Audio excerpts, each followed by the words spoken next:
खंदक की लड़ाई से ठीक पहले रसूल अकरम मोहम्मद सल्लल्लाहु अलैहि वसल्लम के हुक्म पर सभी सहाबा कंधे से कंधा मिलाकर खंदक खोद रहे थे। खुदाई के दौरान अचानक वहां एक बहुत सख्त पत्थर नजर आया। सहाबा मोहम्मद सल्लल्लाहु अलैहि वसल्लम की सेवा में हाजिर हुए और अर्ज किया कि खंदक में एक ऐसा पत्थर निकला है जिसे तोड़ा नहीं जा रहा। मोहम्मद सल्लल्लाहु अलैहि वसल्लम ने फरमाया कि मैं खुद अंदर उतर कर देखता हूं। उस वक्त कई दिनों की भूख ने उन्हें बहुत कमजोर कर दिया था और लगभग सभी सहाबा भी 3 दिनों से भूखे प्यासे काम कर रहे थे। आपने कुदाल हाथ में ली और पत्थर पर जोर से वार किया। उसी लम्हे वह पत्थर टूटकर रेत में बदल गया। जब हजरत जाबिर रजी अल्लाहु ताला अन्हु ने देखा कि मोहम्मद सल्लल्लाहु अलैहि वसल्लम भूख की वजह से पेट पर पत्थर बांधे हुए हैं तो उनका दिल भर आया। उन्होंने इरादा किया कि नबी को अपने घर खाने की दावत देंगे। वह घर आए और अपनी पत्नी से पूछा कि कुछ खाने के लिए है क्या। उन्होंने कहा कि बस थोड़े से जौ हैं। जाबिर रजी अल्लाहु ताला अन्हु ने कहा कि इन्हें पीसकर आटा बना लो, और उन्हें याद आया कि घर में एक बकरी का बच्चा भी है जिससे सालन तैयार हो सकता है। वह तेजी से वापस मोहम्मद सल्लल्लाहु अलैहि वसल्लम की खिदमत में पहुंचे और धीरे से अर्ज किया कि मैं गरीब आदमी हूं, लेकिन दिल चाहता है कि आप एक वक्त का खाना मेरे घर खा लें। अगर आप मेरी दावत कबूल कर लें तो मुझे बड़ी खुशी होगी। मोहम्मद सल्लल्लाहु अलैहि वसल्लम ने मुस्कुराकर न सिर्फ उनकी दावत कबूल की बल्कि ऊंची आवाज में सभी सहाबा से फरमाया कि आज हम सब जाबिर के घर खाना खाने जा रहे हैं। यह सुनकर जाबिर रजी अल्लाहु ताला अन्हु के होश उड़ गए, क्योंकि सहाबा की तादाद 400 से लेकर 1000 तक थी। वह घबराकर फिर वापस आए और अर्ज किया कि या रसूल अल्लाह, मैंने तो सोचा था आप कुछ ही लोगों के साथ आएंगे, लेकिन आपने तो सभी को दावत दे दी। अब 100 से लेकर 1000 तक सहाबा मेरे घर आएंगे। यह बात मैं समझ नहीं पाया था। आप तो जानते हैं कि मैं बिल्कुल गरीब और बेसरो सामान आदमी हूं। अब क्या होगा, मैं क्या करूंगा। इस पर रसूल कायनात मोहम्मद सल्लल्लाहु अलैहि वसल्लम ने जाबिर रजी अल्लाहु ताला अन्हु से फरमाया कि जाबिर, खाने में बरकत अल्लाह देता है, तुम कोई फिक्र ना करो। तुम घर वापस जाओ और खाने का इंतजाम करो। और एक बात सुनो, तुम हमें खिलाने के लिए क्या तैयारी करना चाहते हो। जाबिर रजी अल्लाहु ताला अन्हु ने अर्ज किया कि घर में थोड़ी सी मात्रा में जौ है और हमारे पास एक बकरी का बच्चा है, इन्हीं से आपकी खिदमत करना चाहता हूं। मोहम्मद सल्लल्लाहु अलैहि वसल्लम ने फरमाया कि जब तुम गोश्त पकाओ तो हांडी का ढक्कन बंद ही रखना और रोटी के लिए आटा गूंदकर बर्तन में ढक्कन लगाकर रख देना। जब तक मैं ना आ जाऊं, दोनों बर्तनों के ढक्कन मत खोलना। यह सुनकर जाबिर रजी अल्लाहु ताला अन्हु बहुत खुश होकर घर लौटे। अल्लाह के रसूल ने उनकी दावत कबूल कर ली थी। जब उन्होंने यह खुशखबरी अपनी पत्नी को सुनाई तो वह भी बेहद खुश हो गईं। उधर जाबिर रजी अल्लाहु ताला अन्हु के 2 बेटे थे। बड़े बेटे का नाम अब्दुल्लाह था, जिसकी उम्र लगभग 8-9 साल थी। जाबिर रजी अल्लाहु ताला अन्हु ने उसे आवाज दी, बेटा अब्दुल्लाह, इधर आओ, हमें अपनी बकरी के बच्चे को ज़बाह करना है। आज मोहम्मद सल्लल्लाहु अलैहि वसल्लम ने हमारे घर खाना खाने की दावत कबूल फरमाई है। फिर वह बेटे को साथ लेकर थोड़ी दूर गए और बकरी के बच्चे को ज़बाह किया, गोश्त तैयार किया और हांडी में चढ़ा दिया। इसके बाद वह बार बार बाहर सड़क की तरफ झांक कर देखते कि अल्लाह के रसूल आ रहे हैं या नहीं। उधर उनका छोटा बेटा घर के अंदर सो रहा था। जब वह नींद से जागा तो बकरी के बच्चे को ढूंढने लगा, क्योंकि वह उसे बहुत प्यारा था और हमेशा उसके साथ खेलता था। जब उसे बकरी का बच्चा नहीं मिला तो उसने बड़े भाई अब्दुल्लाह से पूछा, भाई, हमारा बकरी का बच्चा कहाँ है, वह मिल नहीं रहा। बड़े भाई अब्दुल्लाह ने कहा, जब तुम सो रहे थे तो तुम्हें पता नहीं चला, अब्बा जान ने आज उसे ज़बाह कर दिया है। यह सुनकर छोटा भाई रोने लगा। उसे चुप कराने के लिए अब्दुल्लाह उसे उस जगह ले गया जहां बकरी का बच्चा ज़बाह किया गया था। वहां पहुंचकर छोटे भाई ने मासूमियत से कहा, भाई, अब्बा ने बकरी को कैसे ज़बाह किया है, मुझे भी दिखाओ। अब्दुल्ला तब बोला, अगर तुम देखोगे तो यहां लेट जाओ। छोटा बच्चा सिर्फ 2-3 साल का था और दोनों नादान थे। छोटे भाई ने उसकी बात मान ली और वह वहां लेट गया। जब वह लेट गया तो नादान अब्दुल्लाह ने उसके गले पर चाकू फेर दिया। गले से खून बह निकला और छोटा बच्चा तड़पने लगा। यह दृश्य देखकर अब्दुल्लाह बुरी तरह डर गया। उधर जाबिर रज़ियल्लाहु ताला अन्हु फिर सड़क की तरफ आए कि देखें मोहम्मद सल्लल्लाहु अलैहि वसल्लम आ रहे हैं या नहीं। उनके कदमों की आवाज सुनकर अब्दुल्लाह घबराकर एक खजूर के पेड़ पर चढ़ गया। जब जाबिर रज़ियल्लाहु ताला अन्हु उस जगह पहुंचे तो उनकी नजर अचानक अपने छोटे बेटे पर पड़ी। उनका छोटा जिगर का टुकड़ा खून में लथपथ जमीन पर तड़प रहा था। अब वह तेजी से अपने छोटे बेटे के पास दौड़े और उसी समय उनके प्यारे छोटे बेटे की सांस उनके सीने पर ही निकल गई। जाबिर रज़ियल्लाहु ताला अन्हु को यह समझने में देर नहीं लगी कि यह घटना कैसे हुई। फिर जाबिर रज़ियल्लाहु ताला अन्हु अपने प्यारे छोटे बेटे को गले लगाकर रोने लगे और अपने दिल को समझाया। उन्होंने बच्चे को लेकर अपनी पत्नी को आवाज देते हुए घर के अंदर आए। रसोई घर से पत्नी बाहर आई और पूछी, क्या हुआ, क्यों चिल्ला रहे हो? जाबिर रज़ियल्लाहु ताला अन्हु ने रोते हुए कहा, बीवी, हमारा प्यारा बच्चा, हमारे सीने का टुकड़ा अब नहीं रहा। वह हमें छोड़कर हमेशा के लिए चला गया है। पत्नी ने यह सुनकर कहा, नहीं, ऐसा नहीं हो सकता। मैं यह नहीं मान सकती। मेरा जिगर का टुकड़ा हमें छोड़कर नहीं जा सकता। जाबिर रज़ियल्लाहु ताला अन्हु ने समझाया, बीवी, सब्र करो, हौसला रखो, बिल्कुल मत रो। आज मोहम्मद सल्लल्लाहु अलैहि वसल्लम हमारे घर आ रहे हैं। अगर वह आकर हमारा रोता हुआ चेहरा देखेंगे तो पूछेंगे, फिर हम क्या जवाब देंगे? तुम बिल्कुल मत रो। पत्नी को समझाकर उन्होंने बच्चे को लेकर रसोई के पीछे लिटा दिया और एक कंबल से उसका शरीर ढक दिया। फिर उन्होंने अपने बड़े बेटे अब्दुल्लाह को आवाज दी और सड़क की तरफ बढ़ गए। अब्दुल्लाह उस समय भी खजूर के पेड़ पर बैठा था। छोटे भाई की मौत के बाद उसे डर था कि अगर अब्बा जान ने उसे पकड़ लिया तो वह उसे जिंदा नहीं छोड़ेंगे। इस डर से वह कोई आवाज नहीं निकाल रहा था और चुपचाप पेड़ की चोटी पर बैठा रहा। जाबिर रज़ियल्लाहु ताला अन्हु कुछ आगे बढ़े तो अब्दुल्लाह ने सोचा कि यहां रहना सुरक्षित नहीं है। अब्बा जान किसी भी समय उसे देख सकते हैं।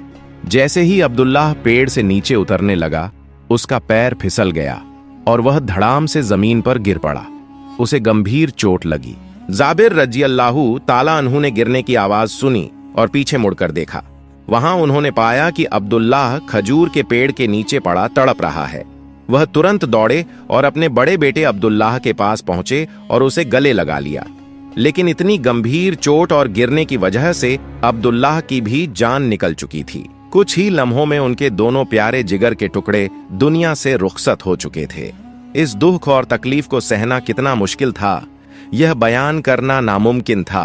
जाबिर रज़ियल्लाहु ताला अन्हु ने बड़े बेटे अब्दुल्लाह को गोद में उठाया और रोते हुए अपनी पत्नी को आवाज दी, बीवी, तुम कहां हो? इस समय उनकी पत्नी आटा गूंथ रही थीं। उनके पति की आवाज सुनकर वे चौंक गईं और तुरंत रसोई से बाहर आईं। बाहर आकर देखा कि जाबिर रज़ियल्लाहु ताला अन्हु अपने बड़े बेटे अब्दुल्लाह के बेजान शरीर को गले लगाकर रो रहे हैं। यह दृश्य देखकर वह खुद को रोक नहीं सकीं और चिल्लाकर कहने लगीं, यह नहीं हो सकता, मैं यह नहीं मान सकती। आज अल्लाह के रसूल मोहम्मद सल्लल्लाहु अलैहि वसल्लम ने हमारे घर की दावत कबूल की है और आज ही हमारे जिगर के टुकड़े हमें छोड़कर चले जाएंगे। मैं यह नहीं मान सकती। जाबिर रज़ियल्लाहु ताला अन्हु ने शांत स्वर में कहा, बीवी, इतना रोना धोना मत करो। तुम इस घटना को अभी समझ नहीं पा रही हो। मेरा दिल कहता है कि यह हमारी कठिन परीक्षा है। इस परीक्षा में हमें असफल नहीं होना, हमें सफल होना है। सब्र करो, रो मत, शांत रहो, घर जाओ और खाना तैयार करो। अभी अल्लाह के रसूल हमारे घर आने वाले हैं। अगर वह आकर देखेंगे कि हम दोनों रो रहे हैं तो हमारे घर का खाना किसी भी हालत में स्वीकार नहीं करेंगे। हम मोहम्मद सल्लल्लाहु अलैहि वसल्लम से अपनी जान से भी अधिक प्यार करते हैं, यहाँ तक कि अपने बच्चों से भी। हमें दुख होगा तो कोई बात नहीं, लेकिन अपने रसूल के दिल को तकलीफ नहीं देंगे। यह कहकर जाबिर रज़ियल्लाहु ताला अन्हु अपने बड़े बेटे अब्दुल्लाह को लेकर रसोई के पीछे छोटे बेटे के पास लिटा दिए और दोनों को एक कंबल से ढक दिया। पीछे सहाबा की लंबी कतार दिखाई दी, इसलिए जाबिर रज़ियल्लाहु ताला अन्हु दौड़कर सड़क की तरफ गए। फिर उन्हें घर के अंदर ले आए और पत्नी को आवाज देकर कहा, अल्लाह के रसूल हमारे घर आए हैं, जल्दी खाना पेश करने की तैयारी करो। पत्नी ने आटे का खमीर मोहम्मद सल्लल्लाहु अलैहि वसल्लम के सामने रखा। उन्होंने इसमें थोड़ा सा लब मुबारक डालकर बरकत की दुआ की। उसके बाद गोश्त की हांडी के पास गए और उसमें भी थोड़ा सा लब मुबारक डालकर दुआ की। फिर फरमाया, तुम इस हांडी को चूल्हे से नीचे मत उतारना, वहीं से सब्जी गोश्त निकालकर पेश करना। इसके बाद घर के अंदर मोहम्मद सल्लल्लाहु अलैहि वसल्लम के बैठने का इंतजाम किया गया। दास्तरख्वान बिछा दिया गया। कुछ सहाबा को घर के अंदर बैठाया गया और बाकी सभी को घर के आंगन में बैठने दिया गया। फिर जाबिर रज़ियल्लाहु ताला अन्हु ने मोहम्मद सल्लल्लाहु अलैहि वसल्लम को घर के अंदर जाने की दावत दी। जब मोहम्मद सल्लल्लाहु अलैहि वसल्लम ने घर के अंदर एक कदम रखा और दूसरा कदम अब भी बाहर था, ठीक उसी समय अल्लाह के हुक्म से फरिश्ता जिब्राइल अलैहि सलाम तशरीफ लाए। उन्होंने सलाम किया और कहा, अल्लाह पाक ने आपसे फरमाया है कि जब आप जाबिर के घर खाना खाएंगे तो आप उनके दोनों बेटों को लेकर उनके साथ बैठकर खाना खाएंगे। यह कहकर जिब्राइल अलैहिस्सलाम गायब हो गए। मोहम्मद सल्लल्लाहु अलैहि वसल्लम घर के अंदर प्रवेश करने के बाद बाहर की तरफ मुड़े और जाबिर रज़ियल्लाहु ताला अन्हु से फरमाया, जाबिर, तुम्हारे 2 बेटे हैं, उन्हें बुलाओ, हम सब एक साथ खाना खाएंगे। जाबिर रज़ियल्लाहु ताला अन्हु ने कहा, या रसूल अल्लाह, वे छोटे बच्चे हैं, शायद कहीं खेल रहे होंगे, आप सब मिलकर खाना खा लीजिए, वे बाद में खा लेंगे।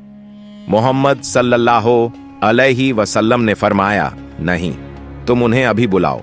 लेकिन जाबिर रज़ियल्लाहु ताला अन्हु ने फिर कहा, वे बाद में खा लेंगे, आप लोग शुरू करें। इस पर मोहम्मद सल्लल्लाहु अलैहि वसल्लम ने कुछ सख्त अंदाज में फरमाया, जाबिर, तुम समझ नहीं रहे हो, तुम्हारे बेटों के साथ मिलकर खाना खाना यह मेरी इच्छा नहीं बल्कि अल्लाह की इच्छा है। देर मत करो, जल्दी से अपने बेटों को मेरे पास ले आओ। यह सुनकर जाबिर रज़ियल्लाहु ताला अन्हु कुछ देर चुप रहे। इसी दौरान मोहम्मद सल्लल्लाहु अलैहि वसल्लम के कान में घर के अंदर से किसी के धीरे धीरे रोने की आवाज आई। उन्होंने पूछा, ए जाबिर, घर के अंदर कौन रो रहा है? जाबिर रज़ियल्लाहु ताला अन्हु ने कहा, हुजूर, मेरे साथ आइए, आपको आपके सारे सवालों के जवाब मिल जाएंगे। यह कहकर जाबिर रज़ियल्लाहु ताला अन्हु मोहम्मद सल्लल्लाहु अलैहि वसल्लम को साथ लेकर रसोई के पीछे गए। वहां कंबल से ढके 2 शरीर दिखाए और कहा, यह मेरे दोनों बेटे हैं। यह दृश्य देखकर मोहम्मद सल्लल्लाहु अलैहि वसल्लम जमीन पर बैठ गए। दोनों बेटों के सीने पर अपने दोनों मुबारक हाथ रखकर फरमाया, ए जाबिर के बेटो, मैं मोहम्मद रसूल अल्लाह हूं, मैं तुम्हें बुला रहा हूं, उठो और मेरे साथ खाना खाओ।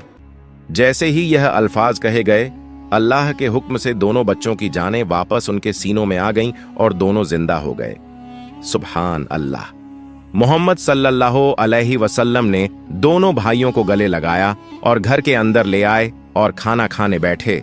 इसके बाद मोहम्मद सल्लल्लाहु अलैहि वसल्लम ने सभी सहाबा को संबोधित करते हुए फरमाया, ए सहाबियों, तुम सब सुन लो, आज जितनी चाहो रोटी खाओ, जितना चाहो गोश्त खाओ, लेकिन हड्डियों को मत चबाना बल्कि चूस चूस कर खाना। फिर मोहम्मद सल्लल्लाहु अलैहि वसल्लम ने जाबिर रज़ियल्लाहु ताला अन्हु से फरमाया, ए जाबिर, सबको खाना पेश करो। जाबिर रज़ियल्लाहु ताला अन्हु ने हांडी का ढक्कन हटाया और हाथ डालकर सबको गोश्त और रोटियां देने लगे। जब सभी के पेट भर गए तो मोहम्मद सल्लल्लाहु अलैहि वसल्लम ने फरमाया, ए जाबिर, अब गोश्त और रोटी का ढक्कन खोलो। जब जाबिर रज़ियल्लाहु ताला अन्हु ने ढक्कन खोला तो देखा कि हांडी में पहले जितना ही गोश्त था, एक टुकड़ा भी कम नहीं हुआ और रोटियां भी पहले जैसी की वैसी थीं।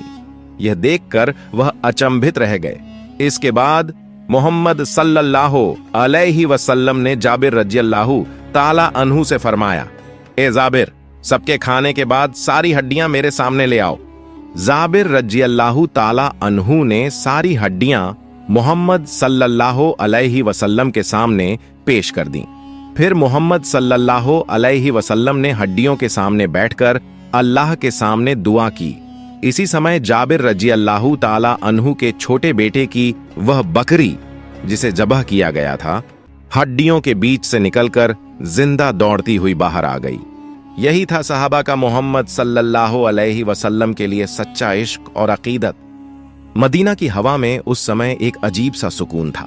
खजूर के पेड़ों के पत्ते हल्की हवा में झूल रहे थे।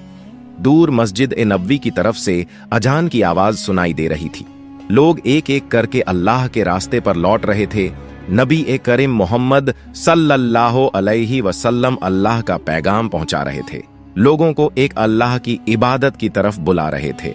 लेकिन सब खुश नहीं थे। मदीना के कुछ यहूदी कबीले ऐसे भी थे जो नबी ए अकरम मोहम्मद सल्लल्लाहु अलैहि वसल्लम की दावत बर्दाश्त नहीं कर सकते थे। उनके दिलों में हसरत और दुश्मनी थी। उन्हीं में से एक यहूदी औरत थी जिसका नाम लबीदा बिन्ते उसाम था। वह जादू में माहिर थी और तामसिक ताकतों की पूजा करती थी। एक दिन उसने नबी ए करीम मोहम्मद सल्लल्लाहु अलैहि वसल्लम को नुकसान पहुंचाने का इरादा किया। उसने सोचा कि अगर मोहम्मद सल्लल्लाहु अलैहि वसल्लम को तकलीफ पहुंचा दी जाए तो उनकी दावत रुकेगी और उनके मानने वाले कमजोर पड़ जाएंगे। फिर एक दिन उसने चालाकी से वह कंघी हासिल कर ली जो नबी ए करीम मोहम्मद सल्लल्लाहु अलैहि वसल्लम इस्तेमाल करते थे। उस कंघी में नबी ए करीम के मुबारक बालों के कुछ गुच्छे थे। लबीदा ने इन बालों को लेकर एक धागे में 11 गांठें बांधी और हर गांठ पर जादू का मंत्र पढ़ा और शैतान का नाम लेकर फूंक मारी। फिर इस गांठ बंद चीज को खजूर के सूखे छिलकों में रखकर झरवान नामक एक पुराने कुएं में फेंक दिया। कुछ ही दिनों में जादू का असर नबी ए करीम मोहम्मद सल्लल्लाहु अलैहि वसल्लम पर दिखने लगा। कभी दिल उदास महसूस होता, कभी लगता कि कोई काम किया है और कभी महसूस होता कि नहीं किया। सहाबाए कराम यह हालत देखकर परेशान हो गए, लेकिन नबी ए करीम मोहम्मद सल्लल्लाहु अलैहि वसल्लम ने किसी पर इल्जाम नहीं लगाया। आप नमाज पढ़ते, कुरान की तिलावत करते, दुआ करते और फरमाते, मेरा रब ही मेरा मददगार है। इस तरह दिन गुजरते रहे। नबी ए करीम मोहम्मद सल्लल्लाहु अलैहि वसल्लम समझ गए कि कोई छिपी हुई ताकत उन्हें तकलीफा दे रही है। एक रात जब आप सो गए तो एक अजीब और आदीम वाकया पेश आया। आपने ख्वाब में देखा कि 2 फरिश्ते आसमान से उतर रहे हैं। एक फरिश्ता नबी ए करीम मोहम्मद सल्लल्लाहु अलैहि वसल्लम के सिरहाने बैठा और दूसरा उनके पैरों की ओर। पहले फरिश्ते ने पूछा, इस आदमी को क्या हुआ है? दूसरे ने जवाब दिया, उन पर जादू किया गया है। पहले ने फिर पूछा, जादू किसने किया है? दूसरे ने कहा, एक यहूदी औरत नाम लबीदा बिन्ते उसाम। पहले ने फिर पूछा, वह जादू की चीज अब कहां है? दूसरे ने उत्तर दिया, एक कुएं में जिसका नाम जरवान है।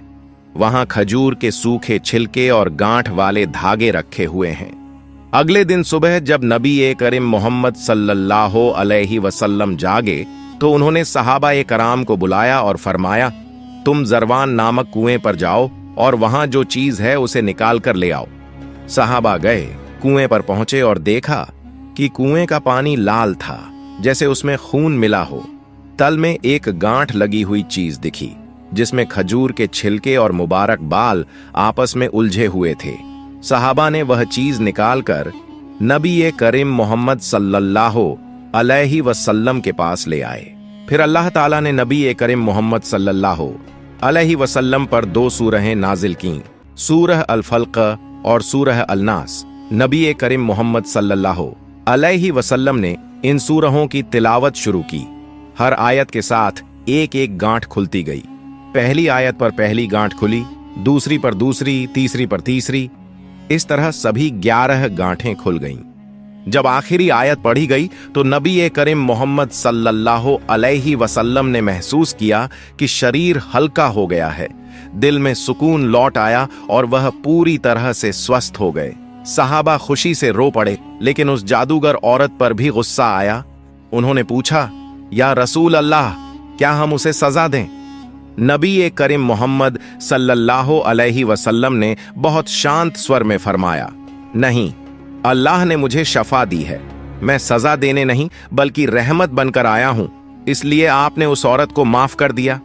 कितनी महान दरगुजर की मिसाल।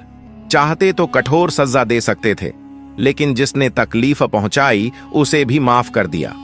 इसके बाद नबी ए करीम मोहम्मद सल्लल्लाहु अलैहि वसल्लम ने सहाबा ए कराम को शिक्षा दी, हर सुबह और रात सूरह अल-फल्क और सूरह अल-नास पढ़ा करो, अल्लाह तुम्हें हर बुराई से सुरक्षित रखेगा। आपने फरमाया, जादू सच है, लेकिन अल्लाह की मर्जी के बिना कोई चीज नुकसान नहीं पहुंचा सकती। इस घटना के बाद नबी करीम मोहम्मद सल्लल्लाहु अलैहि वसल्लम इन दोनों सूरहों की नियमित तिलावत करते रहे और अपनी उम्मत को भी हुक्म दिया कि इन सूरहों के जरिए अल्लाह की शरण प्राप्त करें। यह वाकया केवल एक मुजज्जा नहीं बल्कि एक महान सबक भी है। अल्लाह हमें जादू, नजर एबद और शैतान की फुसलियों से सुरक्षित रखे, आमीन। प्यारे दोस्तों, अगर आपको मेरी वीडियो पसंद आई हो तो मेरी वीडियो को लाइक करें और मेरे चैनल को सब्सक्राइब करें। मिलते हैं अगली वीडियो में। फई अमानिल्लाह।